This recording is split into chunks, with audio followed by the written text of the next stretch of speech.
मुझे लगता है पॉलिटिक्स के नाम पे इस देश में जो सर्कस चल रहा है, उसमें किसी नेता को अगर ये आत्मज्ञान हो जाए कि रणवीर सिंह की तरह कपड़े पहनकर या फिर कपड़े नहीं पहनकर रोड शो करने से मेरी पार्टी जीत सकती है, तो मुझे इसमें कोई शक नहीं है कि बर्थडे सूट में भी वो नेता आप इस देश में रोड शो अहमदाबाद, गुजरात या देश की किसी भी सड़क पे कर सकता है।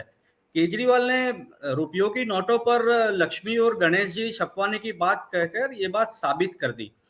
आपको जरूर झटका लगा होगा। मैंने देखा आपका इंडियन एक्सप्रेस का आर्टिकल भी, जिसमें आपको बड़ा दुख हुआ है। विजय जी भी मुझे लगता है काफी दुखी इस बात से, पर मैं दुखी नहीं हूं। मैं इस दिन का बेसब्री से इंतजार कर रहा था कि क्रांतिकारी केजरीवाल में से पॉलिटिकल केजरीवाल कब प्रकट होते हैं, और गुजरात चुनाव के बहाने वो प्रकट हो गए।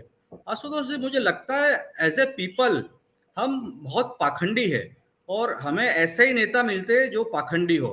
देखिए, देश का जो होना हो वो इस तरह के ये नेता है कि वो सिर्फ अपनी पार्टी की और अपनी पार्टी से भी ज्यादा अपनी सोचते हैं। कोई भी पार्टी आप उठा के ले लीजिए देश में, मुझे एक बताइए जो सिद्धांत के लिए काम करती हो, आदर्शों पर काम करती हो। मुझे तो मेरे इतने सालों के पत्रकारिता के और जीवन के भी तजुर्बे के 50 साल से ज्यादा हो गया। मुझे लगता है कि जितना ज्यादा पाखंड होता है, इतना ज्यादा इस देश में चलता है। गुजरात का भी मेरा तजुर्बा है और देश का भी तजुर्बा है।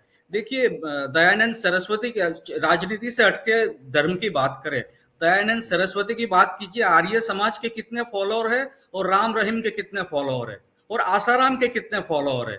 राम रहीम में वो ताकत है कि इतने कुकर्म करने के बाद भी बाहर आ सकता है, बाहर आके भी ऑनलाइन सत्संग कर सकते हैं। हम इसका क्या बिगाड़ सकते हैं? देश का कानून ले लीजिए, संविधान ले लीजिए, पॉलिटिकल पार्टी ले लीजिए, नेता ले लीजिए। तो देश में इस तरह का मुझे लगता है पॉल्यूटेड एक तरह का प्रवाह चल रहा है। इसमें आदर्श की बात करना, सिद्धांत की बात करना, क्रांति की बात करना, कुछ अलग तरह की पार्टी या अलग तरह की पॉलिटिक्स की बात करना, मुझे लगता है 2022 में तो बेमानी बातें ही है।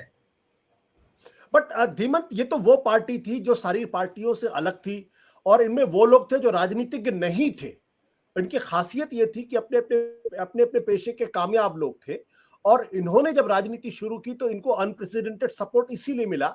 लोगों को लगा कि ट्रेडिशनल पॉलिटिक्स है, उस ट्रेडिशनल पॉलिटिक्स से अब निजात मिल जाएगी या कम से कम बेहतर हो जाएगी।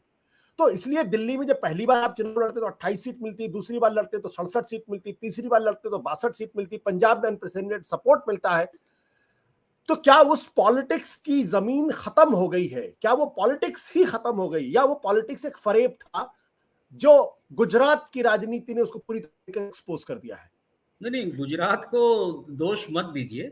ये देश की राजनीति का तकाजा है। आशुतोष, आप भी मेरी तरह बहुत ही आदर्शवादी है, और शायद इसीलिए केजरीवाल केजरीवाल का साथ आपने एक एक बार पत्रकारिता छोड़ के आपने केजरीवाल का साथ दिया, क्योंकि आपको लगा कि कुछ अलग होने जा रहा है इस देश में, और जो अलग कुछ हो रहा है उसमें मेरा भी उसमें साथ होना चाहिए। पर आपको जब लगा, आप खुद जब निराश हुए कि ये वो लोग नहीं है जिन लोगों को देखकर सोचकर आप इतनी बड़ी आपकी पत्रकारिता की पेशा या नौकरी कह ले, वो छोड़कर राजनीति में आए थे, और आपको भी राजनीति का एक ऐसा दुखद अनुभव हुआ, एक एक ऐसा दाग वाला चेहरा दिखा कि आपको वापस पत्रकारिता आना पड़ा वो राजनीति छोड़कर। या हो सकता है अगर नहीं आए होते तो आप भी आज गुजरात की सड़कों की धूल फाक रहे होते केजरीवाल को जिताने के लिए गुजरात में। मुझे लगता है अगेन फिर एक बार मैं कहना चाहूंगा कि ज्यादा आदर्श की बात देश में इस दौर में इसीलिए नहीं करनी चाहिए कि पाखंड की बात करें तो कांग्रेस, आजादी के पहले एक और कांग्रेस थी। वो कांग्रेस एक एनजीओ की तरह थी। वो एनजीओ रहती तो शायद राज नहीं कर पाती देश पे। कांग्रेस ने पाखंड शुरू किया, नाम गांधी जी का लिया, पर काम सभी वो किए, उल्टे किए जो गांधी जी के नहीं थे। इसी वजह से कांग्रेस इतने सालों तक मुझे लगता है इस देश में राज कर पाई, और तब तक राज कर पाई जब कांग्रेस से भी एक बड़ी पाखंडी पार्टी उनके सामने आई, जो बात तो राम राज्य की करती थी पर ठीक काम सभी राम राज्य के उल्टे कर रही थी और उल्टे कर रही है। और इसी दो पार्टियों के बीच पीस रहा है, दो पाटन के बीच में जिस तरह पीसते लोग इस तरह देश। और ऐसे में एक नया चेहरा केजरीवाल आता है तो मुझे नहीं लगता कि वो कोई क्रांति कर सकता था। वो एक एक्सेप्शन था, उसने जो राजनीति करके दिखाई दिल्ली में। अगर उसे ऑल इंडिया पार्टी होना है तो उसे इसी तरह पॉल्यूट होना पड़ेगा जिस तरह कांग्रेस और बीजेपी है। उसे अपने आप में इसी तरह सड़ा डालना पड़ेगा अपनी पार्टी में, अपने लोगों में। एक एनजीओ जरूर चला सकते हैं आशुतोष केजरीवाल दिल्ली में बैठकर बड़े आदर्शों और सिद्धांतों की बात करके, पर अगर उनको चुनाव लड़ना है तो वही सब हथकंडे हथियाने होंगे उन्हें जो कांग्रेस और बीजेपी के लोग इतने सालों से कर रहे हैं। सत्य हिंदी का ऐप डाउनलोड करें गूगल प्ले स्टोर पर।